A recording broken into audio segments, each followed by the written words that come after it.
বদলাই, পৃথিবী বদলাই।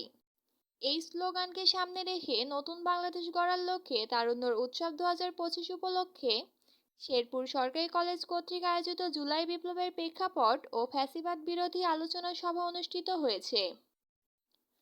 বৃহস্পতিবার 16 জানুয়ারি বিকেলে মুক্ত মঞ্চে এই আলোচনা সভার আয়োজন করা হয়। অনুষ্ঠানে সভাপতিত্ব করেন শেরপুর সরকারি কলেজের অধ্যক্ষ ভারপ্রাপ্ত প্রফেসর শাহ আলম উদ্দিন। বাংলা বিভাগের সহযোগী অধ্যাপক আব্দুল কাদিরের সঞ্চালনায় শেরপুর জেলায় জুলাইয়ের ঘটে যাওয়া ঘটনা নিয়ে বক্তব্য রাখেন প্রফেসর শাহ আলম উদ্দিন।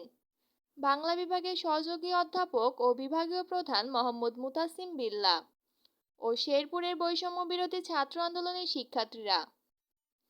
আলোচনা শেষে জুলাই আন্দোলনের আহত ও শহীদ পরিবার এবং কলেজের চতুর্থ শ্রেণীর কর্মচারীদের মাঝে শীতবস্ত্র হিসেবে কম্বল বিতরণ করা হয়।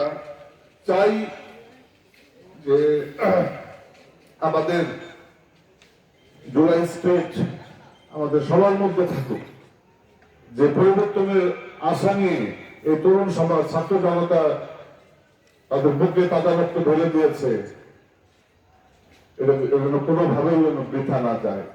আমরা যেন, আমি বদলালে আমার পরিবার বদলাবে, আমার পরিবার বদলালে আমার আশপাশের সমাজ বদলাবে, আমার সমাজ বদলালে দেশ বদলাবে, আর যদি দেশ বদলাতে পারে একসময় পৃথিবীটাকে বদলাতে পারবে। আজকের এই দিনে আমাদের উপস্থিতি আরো ভালো হলে ভালো হতো, কারণ সকালে পরীক্ষা ছিল, আমাদের কোনো স্কোপ নাই, আমরা কোথাও পাচ্ছি না।